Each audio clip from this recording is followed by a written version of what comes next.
Em nome de Jesus. Amém. Levítico capítulo 16. Finalmente.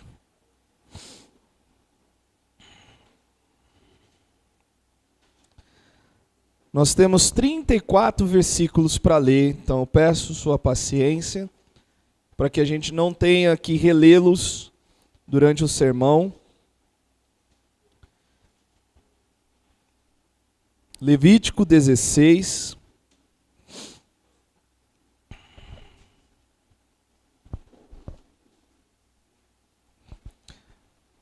Nós estamos com a picanha do Evangelho aqui, tá? Esta é a picanha do Evangelho. E no final do sermão, vocês vão entender por quê. Espero que durante o sermão também, né? Mas não só no final. Levítico capítulo 16. Louvo a Deus por poder continuar. E diz assim: Falou o Senhor a Moisés depois que morreram os 2 filhos de Arão, tendo chegado aqueles diante do Senhor. Então disse o Senhor a Moisés: Dize a Arão, teu irmão, que não entre no santuário em todo o tempo, para dentro do véu, diante do propiciatório que está sobre a arca, para que não morra, porque aparecerei na nuvem sobre o propiciatório. Entrará Arão no santuário com isto: um novilho para oferta pelo pecado, um carneiro para o holocausto. Vestirá ele a túnica de linho sagrada, terá as calças de linho sobre a pele, cingir-se-á com um cinto de linho e se cobrirá com a mitra de linho. São estas as vestes sagradas. Banhará o seu corpo em água, então as vestirá. Da congregação dos filhos de Israel, tomará 2 bodes para oferta pelo pecado e um carneiro para o holocausto. Arão trará o novilho da sua oferta pelo pecado e fará expiação por si e pela sua casa. Também tomará ambos os bodes e os porá perante o Senhor à porta da tenda da congregação. Lançará sortes sobre os 2 bodes, um para o Senhor e outra para o bode emissário. Arão fará chegar o bode, sobre o qual cair a sorte para o Senhor, e oferecerá por oferta pelo pecado.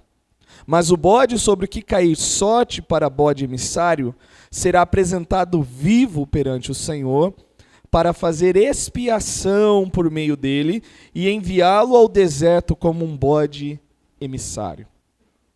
Arão fará chegar o novilho da sua oferta pelo pecado, e fará expiação por si e pela sua casa, imolará o novilho de sua oferta pelo pecado.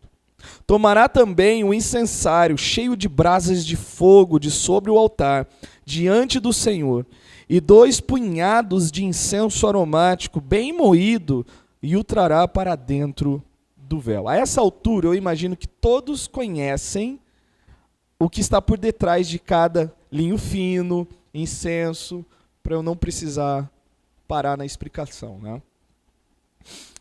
Versículo 13.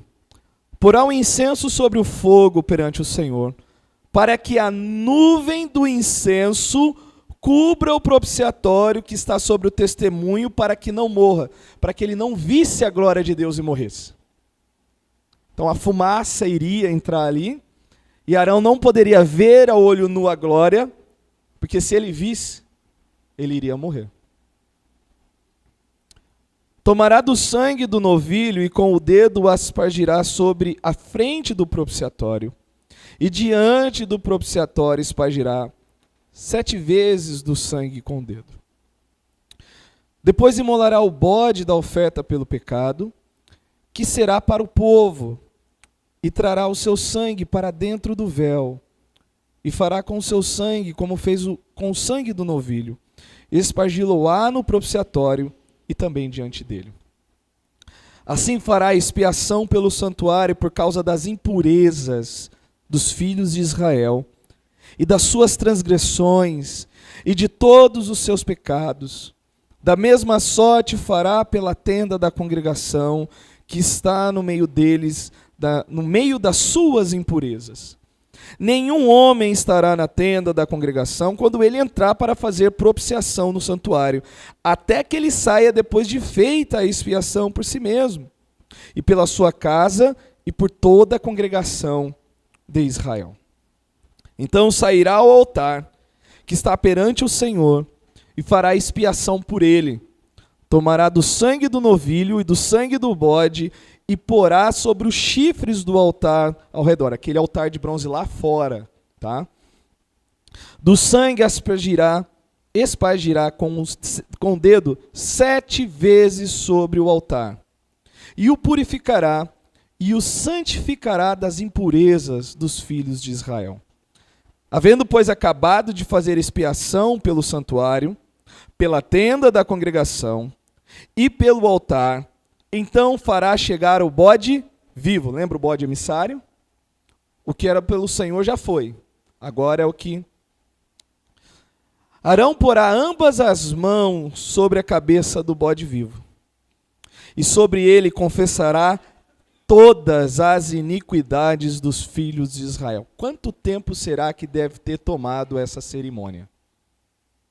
Quanto tempo você levaria para confessar todos os seus pecados só de hoje? Imagina de toda a congregação. Era uma tarefa pesada. Mas vamos lá. E os porá sobre a cabeça do bode e enviá-lo ao deserto pela mão de um homem à disposição para isso. Assim que aquele bode levará sobre si todas as iniquidades deles para a terra solitária, e o homem soltará o bode no deserto. Depois Arão virá à tenda da congregação, despirá as vestes de linho que havia usado quando entrara no santuário, e ali as deixará. Banhará o seu corpo em água no lugar santo, e porá as suas vestes. Então sairá e oferecerá o seu holocausto, e o holocausto do povo, e fará expiação por si e pelo povo. Essa já é a terceira. Também queimará a gordura da oferta pelo pecado sobre o altar. E aquele que tiver levado o bode emissário lavará as suas vestes, banhará o seu corpo em água, e depois entrará no arraial. Mas o novilho e o bode da oferta pelo pecado, cujo sangue foi trazido para fazer expiação no santuário, serão levados para fora do arraial, porém as suas peles, a sua carne e o seu excremento se queimarão com fogo. Aquele que o queimar levará as suas vestes, banhará o seu corpo em água e depois entrará no arraial. Isto vos será por estatuto perpétuo. No 7º mês, aos 10 dias do mês, afligireis as vossas almas, e nenhuma obra servil fareis, nem o natural, nem o estrangeiro que peregrina entre vós. Porque naquele dia se fará expiação por vós, para purificar-vos, e sereis purificados de todos os vossos pecados perante o Senhor. É sábado de descanso solene para vós outros, e afligireis as vossas almas. É estatuto perpétuo. Quem for ungido e consagrado para oficiar como sacerdote no lugar de seu pai, fará expiação, havendo posto as vestes de linho, as vestes santas. Fará expiação pelo santuário, pela tenda da congregação e pelo altar. Também fará pelos sacerdotes e por todo o povo da congregação. Isto vos será por estatuto perpétuo, para fazer expiação uma vez por ano pelos filhos de Israel por causa dos seus pecados. E fez Arão como o Senhor ordenara a Moisés. Oremos. Pai, nós pedimos a tua ajuda. E essa ajuda que nos deixe primeiramente quebrantados diante do que vamos ver hoje. Mas também, ó Deus, o senso da nossa pecaminosidade diante do Senhor, e de quão altíssimo tu és. E que esse texto nos ajude a ver muito melhor o que Cristo fez na cruz por nós. O quão indignos somos e que grande caminho Ele abriu, a fim de termos comunhão com o Senhor. Em nome de Jesus. Amém. Qual o dia do ano mais importante para você? Bom, a Alice já está ali pensando, dia da criança.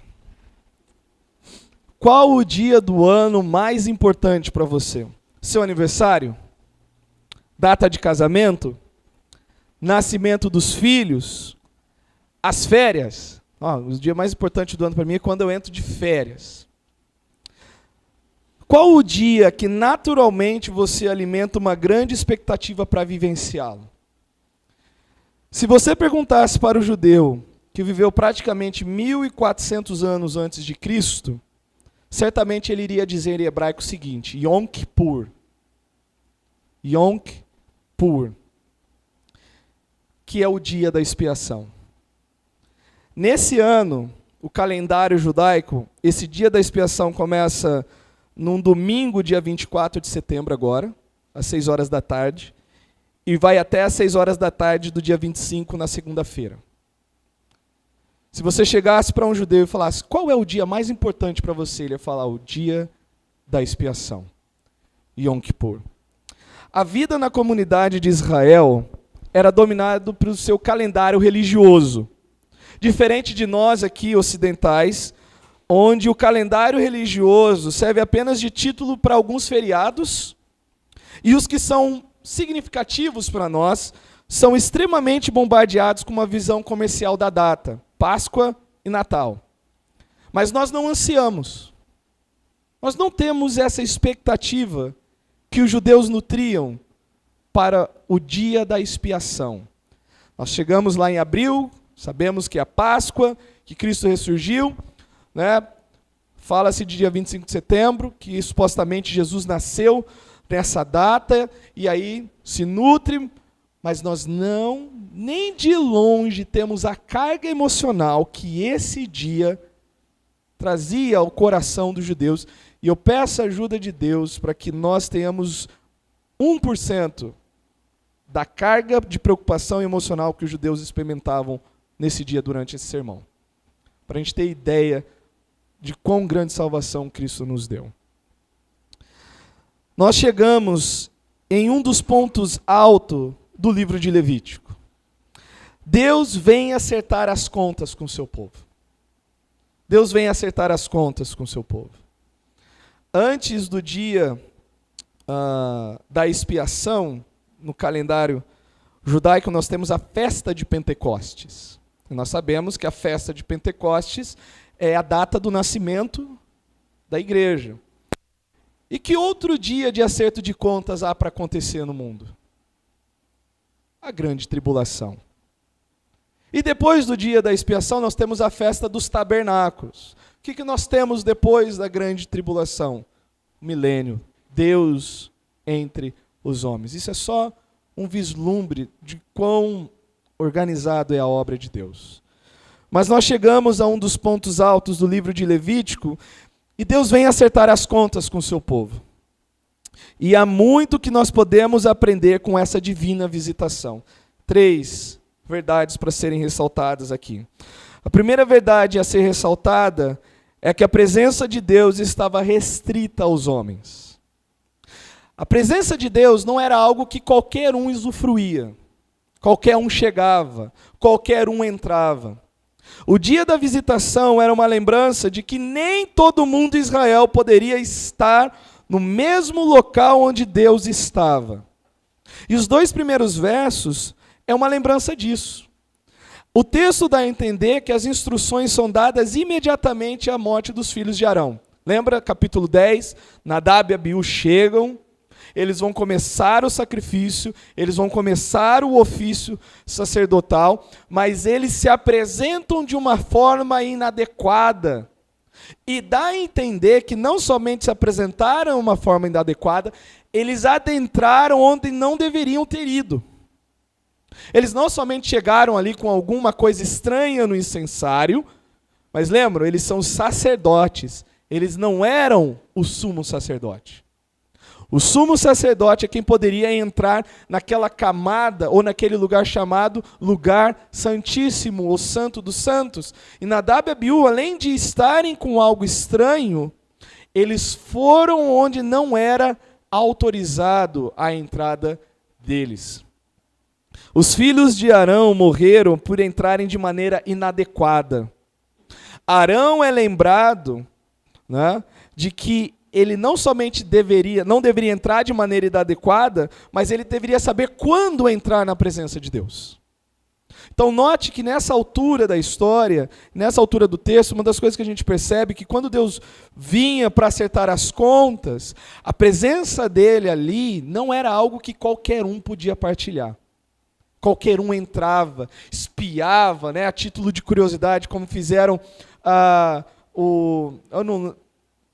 quando a arca estava voltando, né, e os filhos da casa onde estavam a arca, eles olharam para espiar e Deus fulminou eles ali no período de Davi. A presença de Deus não é algo que deve despertar curiosidade, mas temor, reverência, né, zelo. O que fica evidente é que o acesso a Deus, além de restrito, era algo extremamente perigoso. E aqui há um paradoxo enorme. Então imagina o seguinte, o pátio da igreja é onde estava aquele altar de bronze, né?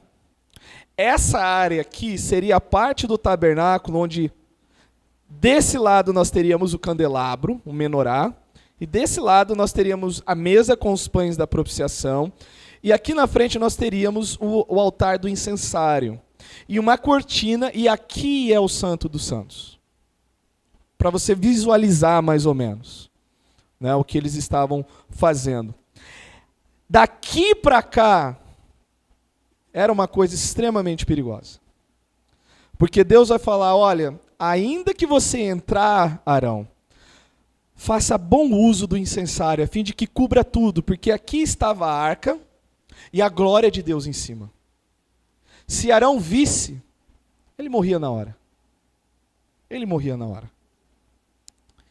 Ir ao lugar santíssimo, em busca de propiciação, porque era a tampa do propiciatório, lembra? A arca feita de madeira de acácia, revestida de ouro, com as suas argolas e os varais passando, e 2 querubins da glória, que olhavam para baixo e com a sua sombra cobriam aquela tampa, e dentro da arca nós tínhamos as tábuas da lei, o maná que Deus enviou no deserto e a vara de Arão, como uma representação de toda a rebeldia do povo. A Moisés, ele quebra a tábua quando? Ele visita, ele volta da presença de Deus e o povo está com idolatria. Deus guarda, fala, Moisés, guarda um pouquinho ali do maná, porque eles rejeitaram a provisão. E a vara de Arão, porque estavam rejeitando a liderança. E aquilo era um testemunho eterno contra o povo. Aquilo ali era uma transgressão tamanha do povo contra Deus. Então, dentro desse primeiro pensamento, os versículos 1 e 2, a primeira verdade que nós vemos da visitação de Deus em acertar as contas no dia da expiação é que a presença dele era algo restrito. Não era algo que qualquer um compartilhava, qualquer um podia acessar, qualquer um podia ir lá e, como a gente vê nessas músicas mais ignorantes possíveis, eu pulo na presença de Deus, e eu faço isso, eu faço aquilo. Os homens chegavam tremendo.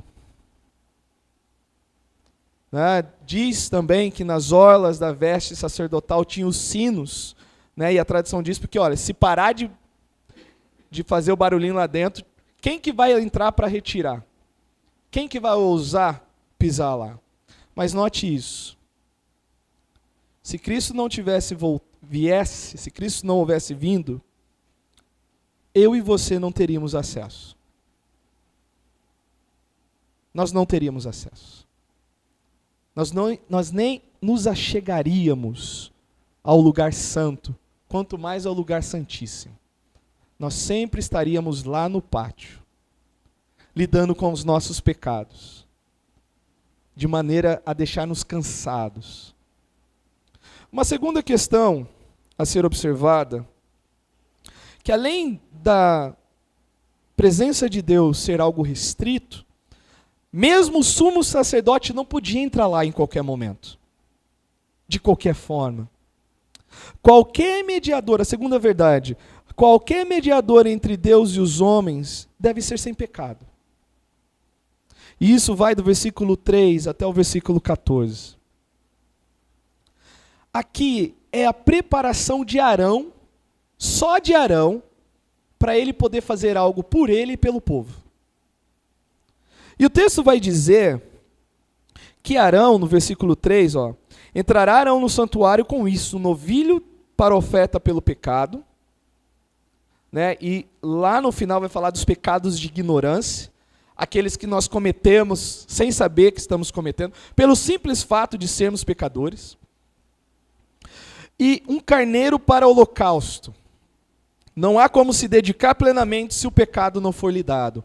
Mas note o seguinte: vestirá ele a túnica de linho sagrada, terá as calças de linho sobre a pele, cingir-se-á com um cinto de linho e se cobrirá com a mitra de linho. Nós sabemos que o linho na Bíblia são vestes de justiça, os atos de justiça dos santos.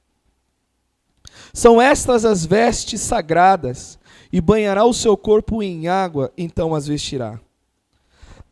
Mas estas eram as vestes do sumo sacerdote? Teste de Levítico.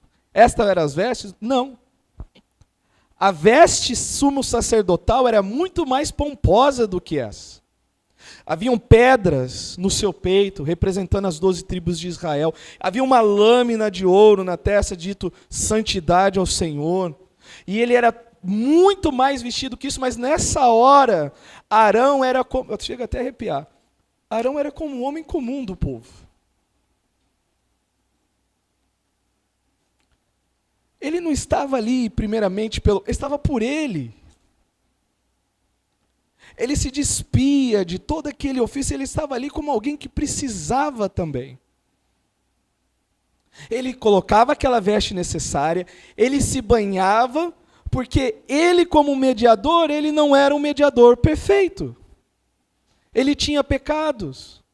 E para entrar a fim de oficiar, ele mesmo precisava ter os pecados dele cobertos. O ofício não o santificava sumariamente, como, olha, agora que você foi elevado a pastor, não há nenhum pecado. Não, isso serve para nós ministros, de nós lembrarmos que também somos como o do povo. Nós precisamos da graça de Deus. Nós precisamos ser purificados, mesmo ministrando para o povo em nome de Deus. Arão, nesse momento, imagina as pessoas olhando para Arão, que era uma sumidade no meio do povo de Israel. Era uma figura icônica. Lá vai o sumo sacerdote. Lá vai o homem que pode entrar onde eu não posso entrar, mas ele está como um de nós agora. Ele se despe, né, de toda aquela indumentária sacerdotal e se veste como alguém que precisa se achegar e alcançar o favor de Deus. Por isso, ele veste essa roupa e ele toma um banho, ele se lava. A veste sacerdotal, aquela especial e cheia de pomposidade, foi trocada por uma veste menos chamativa, contudo, ainda mantendo um padrão específico por Deus. E Arão, ele tinha o cuidado de fazer o que no versículo 6? Arão trará o novilho da sua oferta pelo pecado e fará expiação por si e pela sua casa.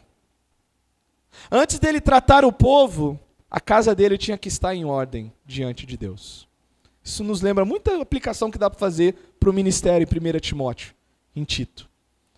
Arão tinha que santificar a sua casa, tinha que consagrar a sua casa. Ele mesmo precisava estar adequadamente apto para a presença de Deus. Além do acesso ser restrito, havia um agravante que entre os homens não havia alguém santo o suficiente para se aproximar de Deus. Arão precisava oferecer sacrifícios por si mesmo. A presença era restrita, não era aberto a todos, e o único que podia entrar ainda entrava com uma série de restrições. Ele precisava estar purificado e ele ainda não podia contemplar a glória de Deus a olho nu. O incensário tinha que cobrir tudo aquilo. E nós vemos, principalmente aqui, até o verso 14, né, que fala dos novilhos e todo o sacrifício e a separação, né, desse bode que levaria os pecados e o bode que seria usado para purificar todos os utensílios. Mas, para a gente resumir, ficar bem fácil de entender esse capítulo, primeiro, não era para qualquer um a presença de Deus. O povo vinha de longe e ainda temia muito. Temia muito. E quem foi separado para servir precisava estar exatamente apto da forma como Deus exigiu. Vocês lembram que quando foi dada a notícia do nascimento de João Batista, o pai de João Batista estava indo para oficiar esse rito. Ele estava indo para fazer expiação pelos pecados da nação, e Deus diz: olha, o seu filho vai preparar o caminho do Senhor. Mas para o judeu, o dia mais importante, que ele aguardava ansiosamente, era o dia em que as contas seriam acertadas com Deus. Nem todo mundo poderia entrar, e o que podia entrar era demonstrado à vista de todos o seguinte: até Arão precisa, quanto mais nós. Até Arão precisa, quanto mais nós. Uma terceira verdade, versículo 15 até o 28, que vai cobrir agora Arão. Ele já fez expiação por si, ele já cuidou do seu pecado, agora ele pode cuidar do pecado dos outros. Então a gente cuida da nossa trave para não ver o cisco no olho do irmão. É cheio de aplicação esse capítulo. Por isso que eu estou falando que é a picanha do Evangelho. Essa parte vai nos mostrar um contraste enorme entre a questão da santidade de Deus e o quão terrível é o pecado. O quão terrível é o pecado. Que eu acho que foi quando Deus me pegou estudando esse texto. Arão precisava ser purificado porque ele não era o mediador perfeito. E o povo precisava ser purificado porque só a presença do povo aonde Deus estava, as coisas de Deus ficavam contaminadas. Irmãos, se Deus nos tratasse como Ele tratou o tabernáculo, da forma como nós nos comportamos dentro desse recinto. Só o fato de você estar sentado nesse banco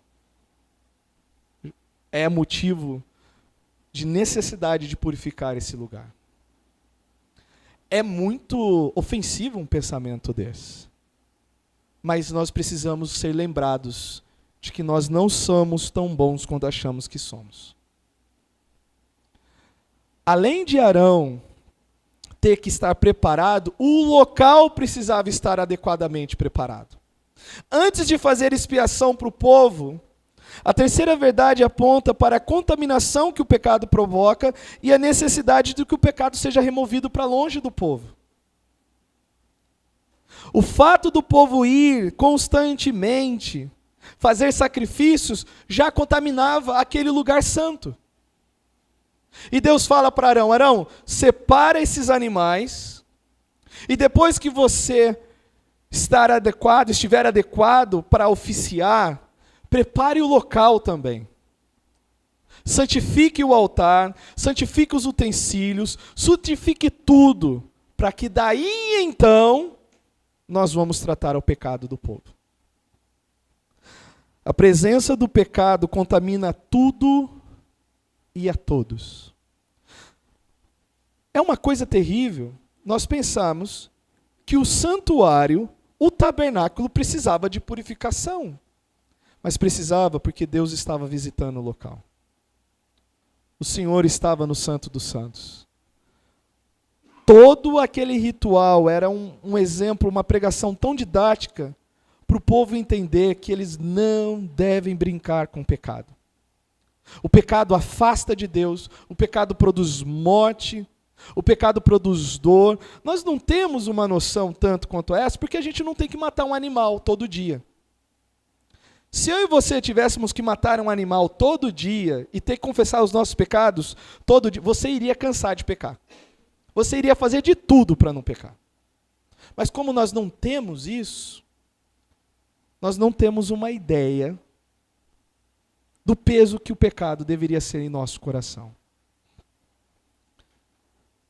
E aqui começa, do versículo 15 em diante, quando ele fala de tomar o sangue e aspergir na frente do propiciatório, no versículo 14, né, e ele deveria fazer 7 vezes, depois ele deveria fazer isso com o altar e com tudo o que estava ali do Senhor, e no final, no versículo 16, é dito: assim fará expiação pelo santuário, por causa das impurezas dos filhos de Israel, e de todas as suas transgressões, e de todos os seus pecados. Isso é um alívio. Não é de algumas transgressões. Não é de alguns pecados. Temos aqueles pecados por ignorância e temos as transgressões conhecidas, os limites demarcados por Deus e a transgressão de ir além do que Deus demarcou. Da mesma sorte fará pela tenda da congregação que está no meio deles, que está no meio das suas impurezas. Além da necessidade de terem os pecados removidos, o texto aponta que somente Deus pode remover os pecados. E aqui entra aquele tão disputado sobre o bode emissário, que o pessoal daquela construção ali chama de Azazel. Vocês sabem do que eu estou falando, né? O bode emissário. Satanás levou os pecados. Não. Desses 2 animais, um era imolado e o seu sangue servia para a purificação de todo o local. O outro, alguém se dispunha a levá-lo para um lugar onde aquele bode não pudesse voltar sozinho, não pudesse conhecer o caminho de volta, dando a entender que as transgressões foram perdoadas e foram removidas para longe do povo. O único texto, serão 2 textos que nós vamos ler fora de Levítico, Salmo 103. Uma linguagem sacrificial que o salmista vai usar aqui, no Salmo 103.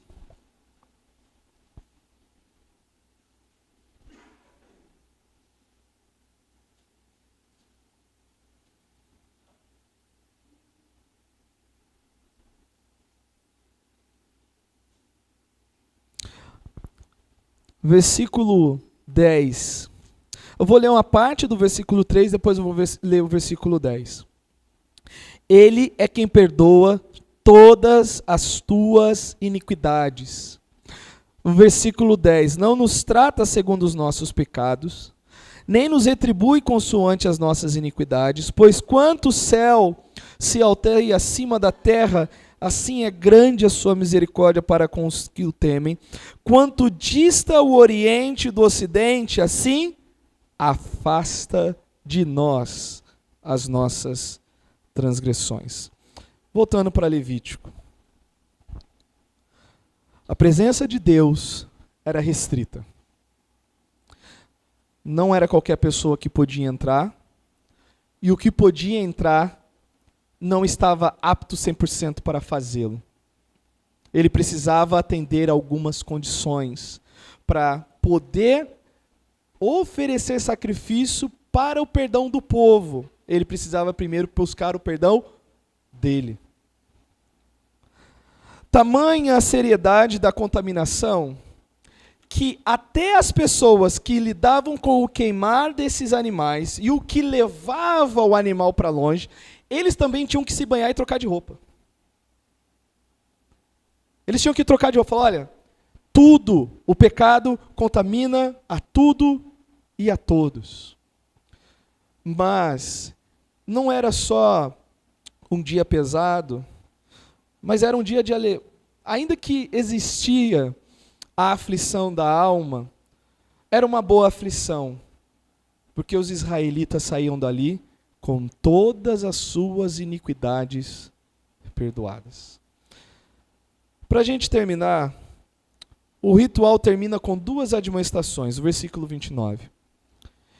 Isto vos será por estatuto perpétuo. No 7º mês, aos 10 dias desse mês, afligirei as vossas almas, nenhuma obra servil fareis, nem o natural, nem o estrangeiro que peregrina entre vós, porque naquele dia se fará expiação por vós, para purificar-vos, e sereis purificados de todos os vossos pecados. A primeira verdade é que na presença de Deus, a remoção dos pecados segue-se com o afligir da alma. Usando a linguagem do Novo Testamento, o perdão de Deus alcança aqueles que se arrependem. O perdão de Deus alcança aqueles que se arrependem. E a segunda verdade aqui trata que naquele dia era um dia de descanso. Era um dia de descanso. Era um sábado. Eles não deveriam fazer nada. Eles deveriam cuidar com o que Deus mandou. Nenhuma obra servil deveria ser feita. E novamente, apontando para não só o descanso da alma perdoada, mas o descanso eterno reservado para os santos que tiveram seus pecados removidos. Por isso que Hebreus fala, ainda nos resta um descanso. E a melhor aplicação para terminar esse texto, nós vamos ler Hebreus capítulo 9. Vou pedir para ler o 10, né? Nós vamos ler o 9. E aí nós vamos entender por que Jesus Cristo é um grande Salvador. Ou fortalecer mais isso em nosso coração. Nem vai carecer de explicação. Porque eu e você não precisamos de um mediador que ofereça sacrifício por ele mesmo para depois oferecer por nós. Hebreus capítulo 9.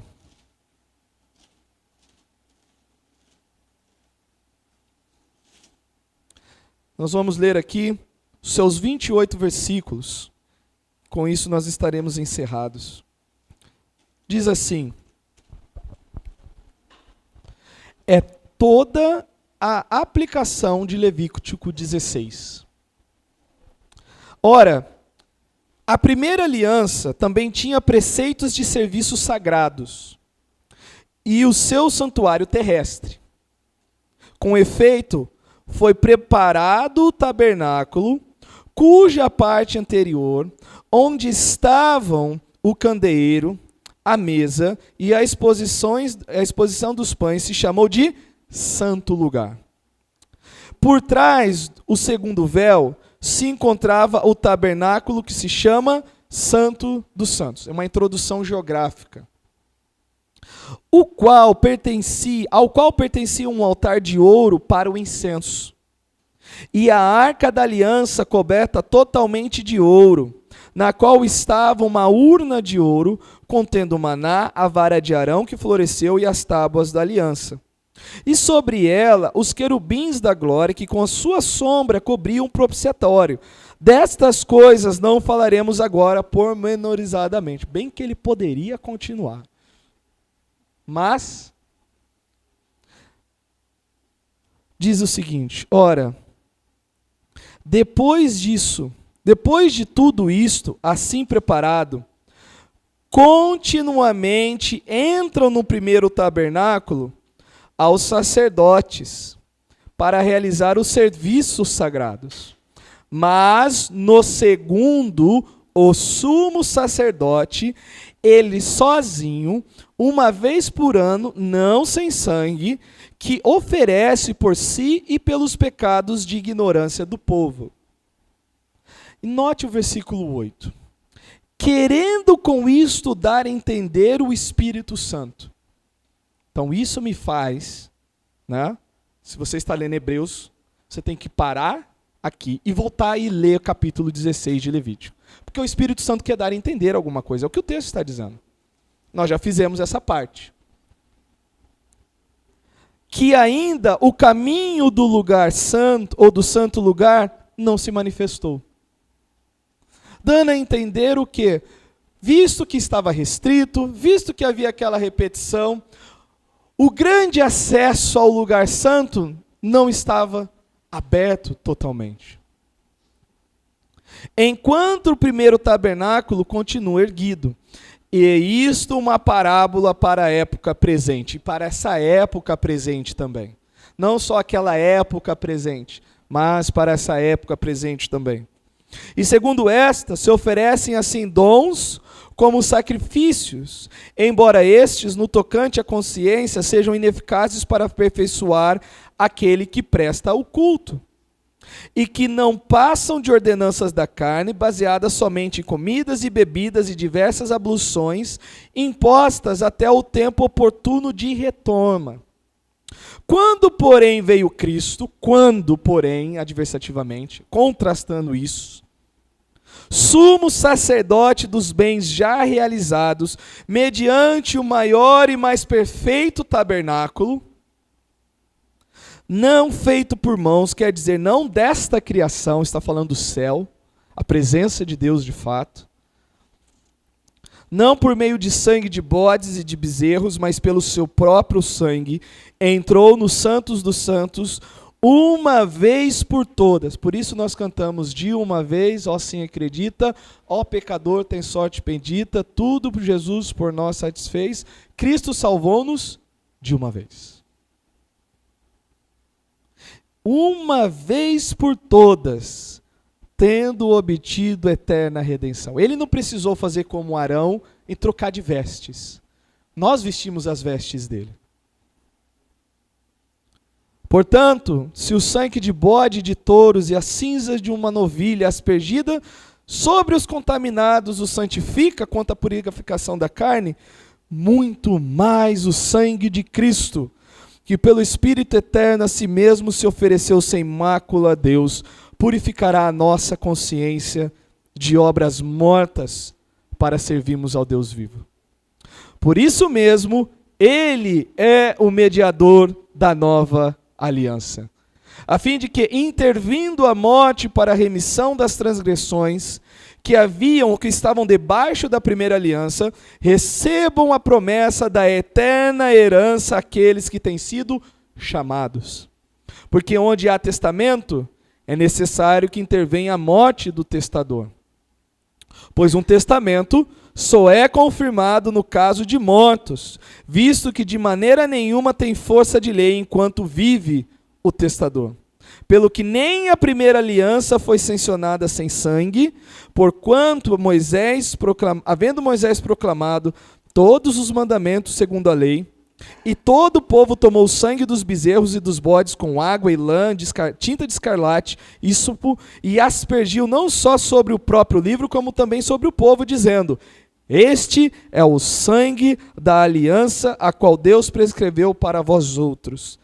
Igualmente, aspergiu com sangue o tabernáculo e todos os utensílios do serviço sagrado.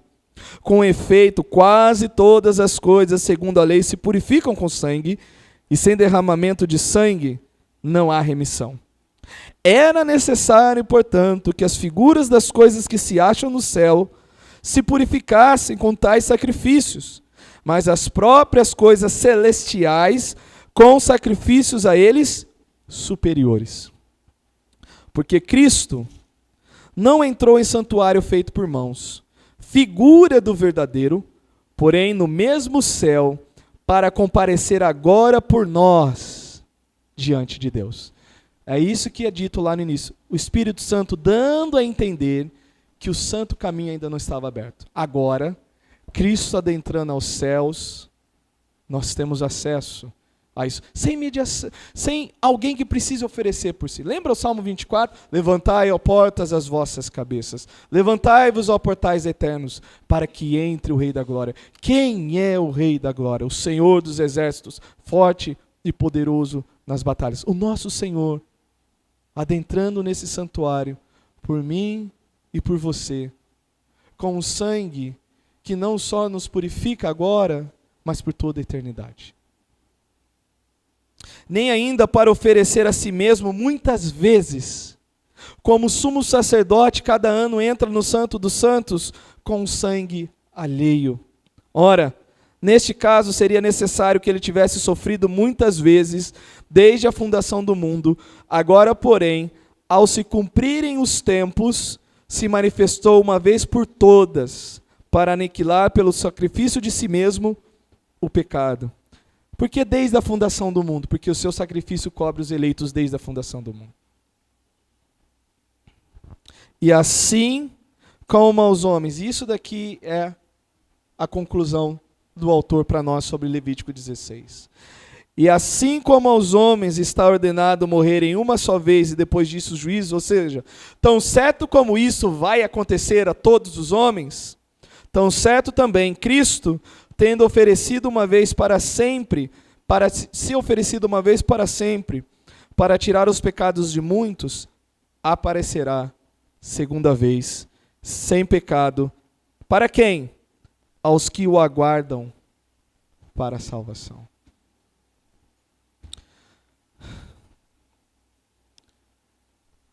Cristo é suficiente para mim e para você. Por mais que a nossa presença contamine esse lugar, louvado seja o Senhor por Jesus Cristo. E é por causa dele que nós não somos fulminados como Nadab e Abiú foram. Porque muitas vezes nós não temos o zelo e a reverência devida à presença de Deus. Nós achamos que esse lugar é uma parte do cômodo da nossa casa. Eu sei que Deus não habita em santuários feitos por mãos humanas, mas não há como negar que nós cremos que Deus se manifesta aqui. E como diz Zacarias, o Senhor está no seu santo templo, cale-se diante dele toda a terra. Eu sei que nós não temos o sentimento do quão o pecado é horroroso, porque nós não temos aquela rotina que os israelitas tinham para ver os seus pecados perdoados. E essa pode ser talvez a nossa ruína de não experimentar adequadamente o que de fato significa estar na presença de Deus. Então, uma das coisas que nós aprendemos é que não há como alcançar nada sem a mediação de Jesus. Absolutamente nada. E isso deve nos dar um empenho missionário muito grande, porque os homens sem Jesus estão perdidos. Às vezes nós tentamos apaziguar um incrédulo dizendo, ore a Deus, peça a Deus que ele vai te ouvir. Não, ele não vai ouvir. Sem Jesus, Deus não vai ouvir ninguém. Não pense que sem Jesus Cristo você vai ser atendido. Você precisa estar debaixo do sacrifício dele. E não pense que por si mesmo você pode se aproximar de Deus pensando em qualquer obra. Arão, apontado por Deus, tinha que se purificar. Se você quiser se apresentar eternamente para Deus, que sacrifício que você pode oferecer a fim de que compre a sua alma eternamente? Não, você precisa de Jesus. Você precisa do sangue dele. Você precisa do sacrifício dele. E não há salvação em nenhum outro nome dado entre os homens pelo qual importa que sejamos salvos. Em verdade vos digo, eu sou o caminho, a verdade e a vida, e ninguém vem ao Pai senão por mim. Quem tem o Filho tem o Pai, e quem tem o Pai tem o Filho. Não há como dizer eu temo a Deus e não se sujeitar a Jesus. Portanto, Levítico 16 termina com o seguinte: aqueles que afligiram as almas é porque também entenderam que os seus pecados foram perdoados. E eles são convidados a entrar no descanso. Você também é convidado a entrar no descanso. De não mais se esforçar e pensar que há alguma coisa em você que o torne digno da eternidade com o Senhor. Entre no descanso de Cristo. Receba-o como seu Salvador. Arrependa-se dos seus pecados. Eu creio que agora Hebreus 9 fica muito mais fácil de entender. À medida que nós entendemos o quão angustiante era o dia da expiação para o povo de Israel. Deus está lá naquela tenda. Arão vai nos representar. E tomara que Deus nos perdoe, que tomara que Deus cubra os nossos pecados e que nós possamos nesse dia nos descansar. Que você vá embora debaixo do descanso que há somente em Jesus Cristo. Mas lembre-se, eis o dia sobremodo oportuno. Eis agora o dia da salvação. Vamos orar. Senhor, nós entendemos, e como o texto diz, ilustrativamente, Levítico, abertamente declarado em Hebreus, nós precisamos de um mediador. Nós precisamos de alguém que se interponha entre o Senhor e nós e nos faça adentrar ou chegar até junto de Ti. Nós confessamos Jesus Cristo como Senhor. Nós louvamos a Ti porque pelo sangue dele somos purificados de toda iniquidade. Nós louvamos ao Senhor por tão grande salvação. E mesmo que nós não tenhamos que passar por esses inúmeros ritos, não muda de que a Tua presença se faz manifesta aqui e que a mesma resposta deve ser dada à presença do Senhor. Por isso nos ajude, Senhor, a tratar esse lugar com zelo e santidade, temor, mas também a adentrar e buscar a Tua presença, valorizando o que Cristo alcançou por nós e desfrutando assim do Senhor em nossas vidas. Em nome de Jesus. Amém. Deus abençoe e até semana que vem, se assim o Senhor permitir.